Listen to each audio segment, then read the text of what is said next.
डोंगर कपारीतील गाव. त्या गावाला दिली संगी. नवरा बेवडा.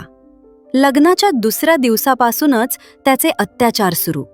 पण नवरा बेवडा असला तरी संसार करावा ही संस्कृती. नवरा हाणायला आला की सुरुवातीच्या दिवसात सासरा, सासू, दीर, नणंद आडवे यायचे, वाचवायचे. पण काहीच वर्षात सासू सासरे वारले. नणंदा लग्न करून सासरी गेल्या.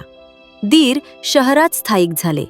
आता दोघेच घरी, ती आणि मारणारा नवरा, शिवीगाळ करणारा नवरा, लचके तोडणारा नवरा, जनावरासारखं वागणारा नवरा. लग्न झाले तेव्हा डोंगरात एक छोटं डबके बांधले होते. हळूहळू शासनाने ते वाढवले, खूप मोठे आणि खोल केले. त्यात खूप पाणी अडवले. असे झाले ते मोठे धरण. पण धरणाच्या एका कोपऱ्यातून धरणातील वाढलेले पाणी सोडले जायचे. सोडले जाणारे पाणी खूप कमी असायचे. ते खाली पडताना धबधब्याचे स्वरूप धारण करायचे. लोक तेवढेच बघायचे आणि तेवढेच दिसायचे.